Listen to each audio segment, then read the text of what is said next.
আসসালামু আলাইকুম। অষ্টম শ্রেণীর সুপ্রিয় শিক্ষার্থীবৃন্দ, আজকের ইংরেজি ফার্স্ট পেপার ক্লাসে তোমাদের সবাইকে স্বাগতম।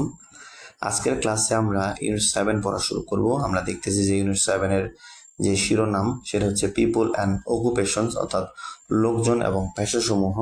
এই ইউনিট থেকে আমরা বিভিন্ন ধরনের লোকজন এবং তাদের পেশা সম্পর্কে আমরা জানব, এবং এই ইউনিটের শুরুর যে লেসনটি রয়েছে লেসন 1, এটা আজকে আমাদের পাঠ্য, আমরা এটা পড়ব।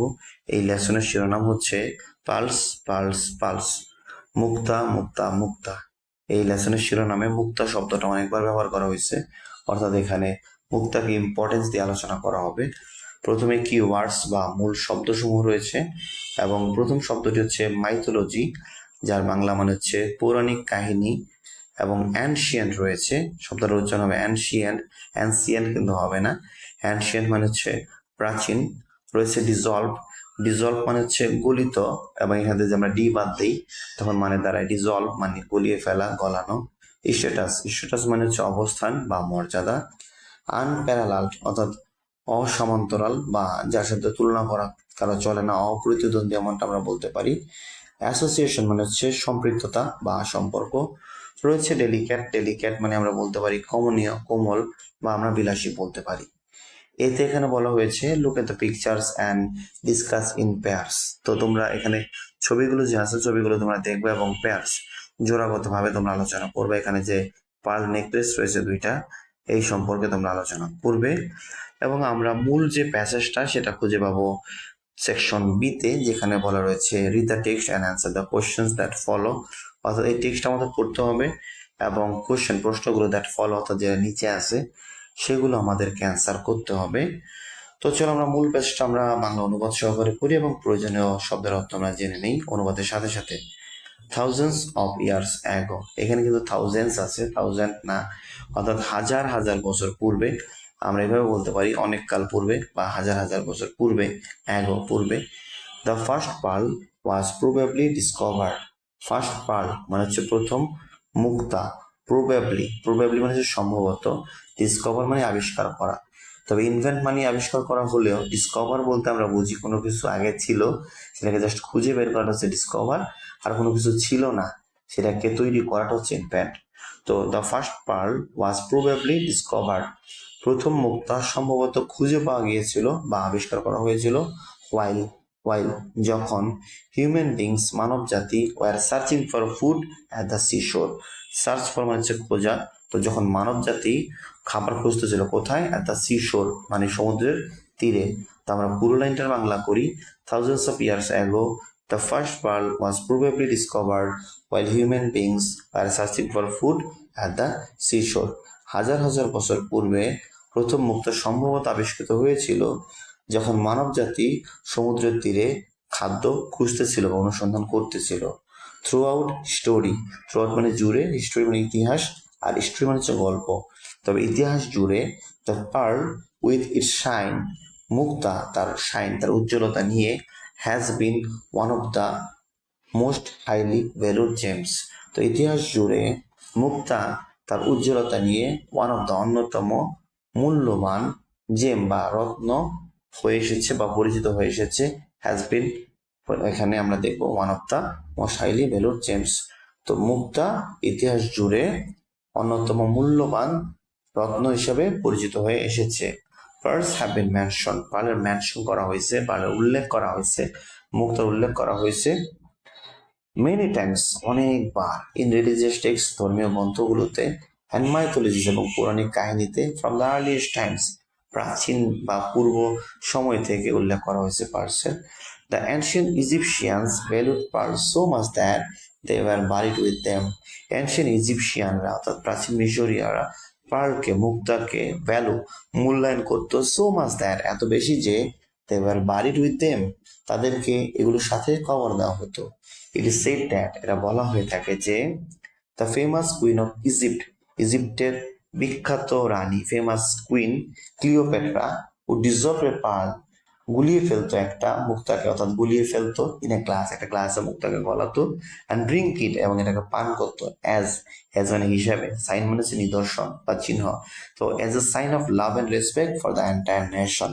তো এন্টায়ার নেশন বা পুরো জাতির জন্য তার যে লাভ এবং রেসপেক্ট, ভালোবাসা এবং শ্রদ্ধা, সেটা সাইন হিসাবে, সেটার হচ্ছে প্রতীক হিসাবে তিনি একটা গ্লাসের মধ্যে একটা মুক্তা গুলিয়ে ফেলতেন ক্লিওপেট্রা এবং এটাকে পান করতেন।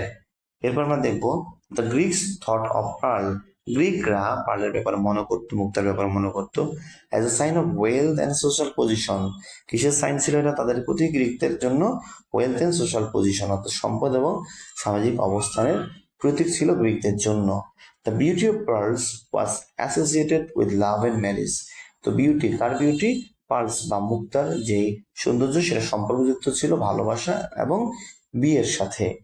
এখানে আমরা যে দেখবো যে পার্স শব্দটা বহুবচন হওয়ার পরে এরপরে ওয়াজ বসেছে, কারণ এখানে সাবজেক্ট কিন্তু পার্স না, সাবজেক্ট হচ্ছে দ্য বিউটি, যেটা হচ্ছে একবচন।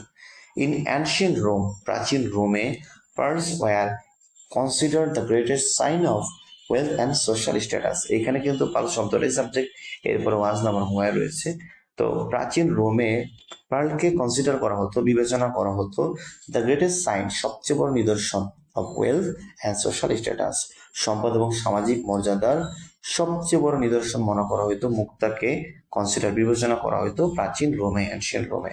অ্যাট দ্য টাইম, ওই সময়ে, the young women of Nobel families, মহান পরিবারের বা সম্ভ্রান্ত পরিবারের ইয়াং উইমেন যারা ছিলেন, তরুণ নারী যারা ছিলেন, লাভ টু ওয়্যার, পড়তে পছন্দ করতো, পরিধান করতে পছন্দ করতো বিউটিফুল পার্ল নেকলেস, অর্থাৎ হচ্ছে সুন্দর মুক্তার হার তারা পড়তে পছন্দ করত। দ্য ব্রেভ নাইটস, সাহসী নাইটরা, সাহসী যোদ্ধারা, ইউজ টু আমরা বুঝি কোনো কিছু নিয়মিত করা, ইউজ টু পেয়ার দেম, এদেরকে পড়তো, ইন ব্যাটলস, যুদ্ধে, ফর গুড লাক, ভালো ভাগ্যের জন্য। তো আমরা প্যাসেজটা পড়লাম, এর নিচে যে প্রশ্নগুলো রয়েছে আমরা সেগুলো দেখব। এখানে প্রথম প্রশ্ন বলা হয়েছে, do you think pearls were discovered by accident, why? তুমি কি মনে করো যে পার্ল বা মুক্তা ডিসকভার করা হয়েছিল বাই অ্যাক্সিডেন্ট, ঘটনাক্রমে, ওয়াই, কেন? আসলে কিন্তু পার্ল ডিসকভার করা হয়েছিল ঘটনাক্রমে, যেটার উত্তর আমরা এভাবে দিতে পারি, yes I think pearls were discovered by accident. আমি মনে করি পার্লস বাই অ্যাক্সিডেন্ট বা ঘটনাক্রমে আবিষ্কৃত হয়েছিল, বিকজ, কারণ, thousands of years ago the first pearl was probably discovered while human beings were searching for food at the seashore. হাজার হাজার বছর পূর্বে মানবজাতি যখন সমুদ্রের তীরে খাবারের সন্ধান করতেছিল, তখন সম্ভবত প্রথম মুক্তা আবিষ্কৃত হয়, এবং অবশ্যই এটা বাই অ্যাক্সিডেন্ট। দ্বিতীয় প্রশ্ন, why do you think pearls were valued so much in the past? তুমি কেন মনে করো প্রাচীনকালে, অতীতকালে পার্লকে এত গুরুত্ব দেওয়া হতো? আমরা এটার উত্তর বলতে পারি, I think pearls are valued so much in past. আমি মনে করি পার্লকে অতীতকালে এত ভ্যালু, এত মূল্যবান দেওয়া হতো, বিকজ, কারণ, pearls were associated with social position and wealth. তো এবং হচ্ছে পার্ল তখন যুক্ত ছিল সোশ্যাল পজিশনের সাথে এবং ওয়েলথের সাথে, অর্থাৎ সামাজিক অবস্থা এবং সম্পদের সাথে, এই জন্য হচ্ছে এটা এত মূল্যায়ন ছিল। এরপর আমরা দেখবো 3 number, what good luck did the knight think pearls would bring them. যে নাইট যারা ছিল তারা মনে করতো কোন সৌভাগ্য তাদের জন্য পার্লস নিয়ে আসবে, তারা মনে করতো। এর উত্তর আমরা দেখবো প্যাসেজের শেষের দিকে দেওয়া আছে, আমরা দেখবো the brave knights used to wear them in the battles for good luck. তো ব্যাটলে তারা পড়তো ভালো ভাগ্যের জন্য। এরপরে আমরা দেখব হচ্ছে সিতে, এখানে টেবিল রয়েছে, আমরা দেখি হু, কে, দ্য এনশিয়েন্ট ইজিপশিয়ানস, প্রাচীন মিশরীয়রা, তারপরে হচ্ছে গ্রিকরা, এনশিয়েন্ট রোমানরা এবং ব্রেভ নাইটরা। কি করতো? পড়তো পার্লকে। হোয়েন বা হয়ার, অর্থাৎ কখন বা কোথায় পড়তো ইজিপশিয়ানরা, এটা আমরা প্যাসেজে দেখি। আমরা দেখব হচ্ছে এনশিয়েন্ট যে ইজিপশিয়ানরা, তারা হচ্ছে they were buried with them. তো আমরা এখানে কি লিখতে পারি? আমরা এখানে লিখতে পারি হচ্ছে যে the ancient Egyptian old pearls when they were buried, যখন তাদের কবর দেওয়া হইতো। এরপর আমরা দেখবো হচ্ছে দ্য গ্রিকসরা কি করতো, গ্রিকরা পার্ল কখন পড়তো। আমরা দেখবো হচ্ছে গ্রিকদের ব্যাপারে বলা রয়েছে যে তারা যে বিউটি ছিল পার্লের, সেটা নিজস্ব ছিল তাদের লাভ এবং ম্যারেজের সাথে, এবং তাদের ওয়েলথ এবং সোশ্যাল পজিশনের চিহ্ন ছিল। তো আমরা এখানে বলতে পারি দ্য গ্রিকস ওল্ড পার্লস, গ্রিকরা পার্ল পড়তো as sign of love and marriage, তো লাভ অ্যান্ড ম্যারেজের চিহ্ন হিসাবে তারা পড়তো, এটা আমরা বলতে পারি। আর অন্যভাবে উত্তর দেওয়া যায়। তারপর অ্যানশিয়েন্ট রোমানদের কথা আমি যদি বলি, রোমানরা পার্লের ব্যাপারে আমরা দেখবো যে হচ্ছে যারা নবল ফ্যামিলির ইয়াং উইমেন ছিল তারা পড়তো। এছাড়াও আমরা দেখবো যে এখানে greatest sign of wealth and social স্ট্যাটাসের কথা বলা রয়েছে। তো আমরা একাধিক উত্তর আমরা দেখি, একাধিক কারণ রয়েছে পড়ার। আমরা এটা দিতে পারি হচ্ছে the ancient Romans wool pearl as a sign of, কিসের সাইন হিসেবে আমরা দেখি এখানে, যদি দেখি আমরা as a sign of wealth and social status, বা the greatest sign of wealth and social status আমরা এটা দিতে পারি। এরপরে আমরা সর্বশেষ দেখবো দ্য ব্রেভ নাইটস, সাহসী যোদ্ধারা উল পার্লস পালন করতো কোথায়, ইন দ্য ব্যাটল ফিল্ডস, যুদ্ধের ময়দানে পড়তো। আমরা আরো যোগ করতে পারি ফর গুড লাক, ভালো ভাগ্যের জন্য। তো এই প্যাসেজটা আমরা পড়লাম, তোমরা এই প্যাসেজটা আশা করি বুঝতে পেরেছ। তারপরে যদি কোনো প্রশ্ন থাকে অবশ্যই কমেন্ট সেকশনে জানাবে, এবং সবগুলো ক্লাস পেতে চ্যানেলটা সাবস্ক্রাইব করে রাখবে। তো আজকের ক্লাস এই পর্যন্তই। আল্লাহ হাফেজ।